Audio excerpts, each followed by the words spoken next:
real quick. So let's waste no time and get into the latest report here. And it's getting really interesting with Jeff Hafley, man. I got to be honest. It's something that you want to get some of these interviews scheduled and you want to get the interest out there, obviously, right off the bat.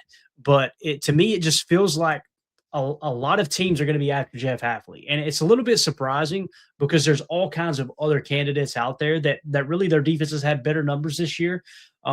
Same thing with offense. You got some of the top offensive minds in the game. Granted, all these teams are still in the playoffs, but the reason that it's a little surprising to me that more people are pursuing Jeff Hafley is because these other coaches are in the playoffs as well, right? And it's like it's a little bit quiet on some of the Clint Kubiak stuff and things like that. Now, maybe they're keeping their cards close to the vest, and this is those early kind of, all right, let's go ahead. Let's let this guy know. Let's let Jeff Hafley know we're interested, even though our top candidate might be on down the road.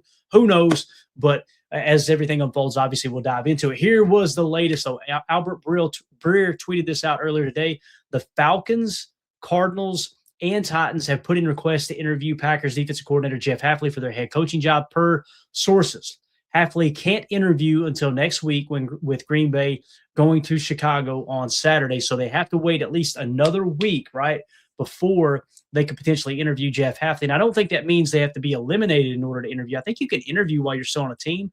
You guys correct me if I'm wrong in the chat unless that rule has changed. But there's something to do with if the playoff teams, they have to wait at least until after the wild card round, maybe before the interviewing process can start. I know Jeff Hafley had an awesome mic drop moment in his presser earlier today. If you guys didn't see that, watch the show from earlier today here on the channel. And we kind of played that clip for you all and talked about that, where he's like, hey, look, we'll see you guys next week. We're not going to be done after this week. So he's obviously fired up to be a part of the Packers organization, at least for the time being. But let's talk about these three teams real quick. Falcons, Cardinals, Titans. What kind of assets do each of these teams have, right? The Falcons seem to have, they feel good about Michael Penix Jr., right? That young quarterback that they drafted. So at least for the foreseeable future, you like the way you said it's a quarterback position. When you come in as a head coach, you kind of look at some of these things, right? You're okay. If you had to choose between these three teams, which one has the most stable quarterback? You've got with the Atlanta Falcons, right? You've gotten Michael Penix Jr. All right. Yeah. Whatever you would grade him, let's say, all right, so there's a solid young quarterback that you got a lot of hope for, I would imagine. The Cardinals is really, really interesting, right? Because they pretty much ended up benching Kyler Murray, and it sounds like they may potentially move on from him at the end of the year. However, if you bring in a new head coach, let them come in, evaluate, sit down with Kyler Murray and see, hey, is this a guy that we want to work with moving forward? So to me, that's a little shakier, in my opinion, at the quarterback position than Atlanta. And I'm not saying that Michael Penix Jr. is a dog or anything like that. I mean, I think he's got potential. I think he showed quick release. I think he showed accuracy, all those things without diving into the numbers, just kind of, catching the highlights here and there of the Atlanta Falcons games, right? Obviously, we don't key on them too much. But I kind of like the quarterback position in Atlanta a little bit better than what has happened down there in Arizona with Kyler Murray. And listen, the Kyler Murray experience, I've been pretty vocal about this if you've watched the show for the last 3 years, however long we've been on YouTube and with the podcast a little bit longer. Kyler Murray's one of those dudes, man. He's got a ton of talent, but, the reports that you hear coming out of there, he doesn't like to study football, right? With the whole video game thing and the double XP weekends. Shout out Emilio. I know Emilio's all about the double XP weekends.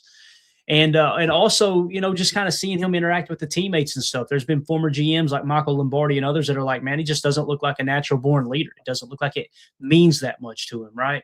Michael Penix Jr., maybe it's the same boat. I don't think it is. I feel like it's a little bit more like Michael Penix Jr. It's more of a football guy, right?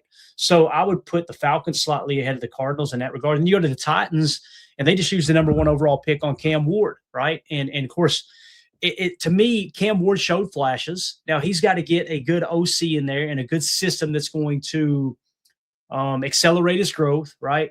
And add a little, shine a little more light of positivity on the skill set that he has. But what sucks about the Cam Ward situation is he gets hurt in the very last game of the year. I haven't heard the updates on how serious that was. Is that something that's going to linger into the offseason and slow down the training progress there, right? So with all that being said, Jeff Hafley is a defensive-minded coach, so maybe he wants to look at these teams and go, okay, which team is best well-built to play defense? In my opinion, it's probably the Falcons. Then the Cardinals second, Titans third. Titans were a pretty bad football team this year, if I remember correctly, right? So all that taken into consideration, you also got to think the New York Giants, right? There's been rumors that Jeff Hafley might be interested in the Giants. They may be interested in him. Now, when John Harbaugh was fired, obviously, it seemed like the Giants got really excited about wanting to interview Harbaugh. He's going to put that off until next week. So that's holding that up a bit. Or else, honestly, if the Giants could interview for Harbaugh, I think that they would hire him immediately, is kind of the vibe I get.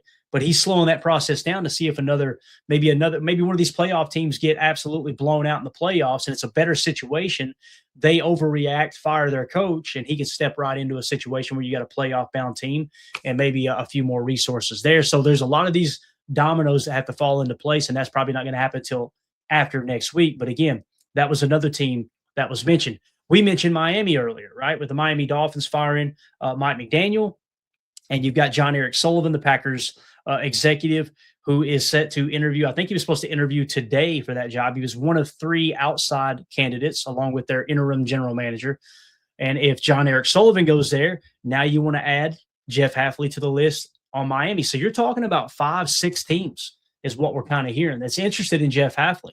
If he gets interviews at all 5 or 6 of these stops before they hire someone, and that's a big if, obviously. Some teams want to jump the gun. They fall in love with the candidate and hire him right away. But if he gets a chance to interview, I think he's going to knock the interview out of the park. We kind of talked about that earlier today. But again, just want to bring you the updated information here with the fact that the Falcons, Cardinals, and Titans have already put in requests to interview Jeff Hafley for their head coaching job. So it's going to be really, really interesting to see how that unfolds. Now, just some other coaching news before we move to Packers Bears and kind of give you guys an update on the injury report.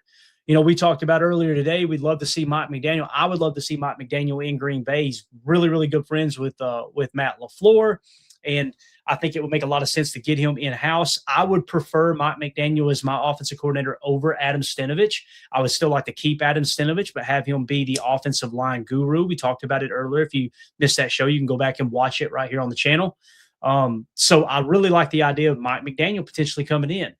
Well, that's not the only team interested in Mike McDaniel as an OC, as the Lions have reached out to former Dolphins head coach Mike McDaniel, per Ian Rapoport over on X, about their vacant offensive coordinator position. Sources say McDaniel is a top candidate for any OC job. So again, this is a guy, if there's any offensive coordinator spots open, and you're probably going, Clayton, how many OC spots are open? Every head coaching job vacancy is going to have an OC, potential attached to it. Now, with the exception of Miami, it's very rare that a guy would get, if it ever has happened in the NFL, a guy would get fired as a head coach and then brought back as a coordinator, right? So X them out, feel pretty confident saying he would not end up back there. So you're talking about, 6 or 7 spots, including the Lions, that he could potentially land as the OC. So there's going to be a very, very hot market for Mike McDaniel. And don't rule out Mike McDaniel getting head coaching interviews as well. I think that's going to be something that's on the slate also. So again, man, what sucks about this, and I see the chat already reacting. We got Stephanie in here, says, damn, Lions. Yeah, this would suck if he ended up with the Detroit Lions, right? Now, with that being said, I think we would all agree that if the Packers were willing to match whatever the Lions are willing to offer for that offensive coordinator job, I believe Mike McDaniel would choose Matt LaFleur's, team over, say a Dan Campbell. Not that he doesn't like Dan Campbell, but we know how close Mike McDaniel and Matt LaFleur are. So again, with that being said, I could see him choosing Green Bay over Detroit if the money was the same, the perks were the same, everything was across the board. Yes, it's even Steven across the board. You ain't even got to give an extra dollar. If it's the same amount of money, he would come to Green Bay and be the offensive coordinator for Matt LaFleur. Now, if you're hearing this and you're thinking, Clayton, Matt's not getting rid of Adam Stenavich at OC, I can understand that too. I think that's a very, very valid point. I think there's a good chance that we've shown Matt is fiercely loyal to his assistants, and that's why they love him as a coach, and that's why they go to bat for him the same as he goes to bat for them. So with that being said, I wouldn't be surprised if Steno stays put. And we don't try to create some kind of co-offensive coordinator, or maybe you let Rich Bisaccia go and you hire Mike McDaniel as a assistant head coach, but he's involved in the run game, make him the run game coordinator, something like that. The thing that you've got on your side here, and again, this is a big if Matt would be willing to demote Adam Stenavich, but if he does demote Adam Stenavich, I don't think there's going to be a long line of teams lined up around the door looking to hire Adam Stenavich as their offensive coordinator, right? So I don't think you really risk losing him. And if you did lose him, what have you actually lost, right? I think a perfect scenario would be bringing somebody like Mike McDaniel in to get your run game back on track, and then moving Steno back to offensive line coach where he did so well for so long. So again, that was just an update from earlier today. And then one last little nugget of news here is Cliff Kingsbury, as Pro Football Talk tweeted out, Ravens and the Titans want to interview Cliff Kingsbury for the head coaching job. Obviously, Cliff Kingsbury was the former head coach for the Arizona Cardinals with Kyler Murray. He got fired. He goes to Washington, becomes the OC there, led Washington to the playoffs last year with Jaden Daniels, had an awesome rookie year. This year, they missed the playoffs. There's been some guys getting fired there, obviously. So it looks like Cliff Kingsbury might be back in the market to get a head coaching job as well. So you need to keep an eye on that, because obviously Ravens, Titans are one of the teams that would potentially be interested in Jeff Hafley. So again, anytime a team has someone with maybe a little more experience, it might be a little more appealing to them than Jeff Hafley. That's great news for us Packer fans. So with that being said, let us know what you think in the comments. How do you feel about Jeff Hafley potentially going to those 3 spots? Are you worried about him leaving? Do you think he's going to stay in Green Bay? Let us know in the comments how you feel. Make sure you hit like, subscribe, click the bell icon so you get buzzed every time we get ready to go live here in the future. Now let's move along a little Packers, Bears talk.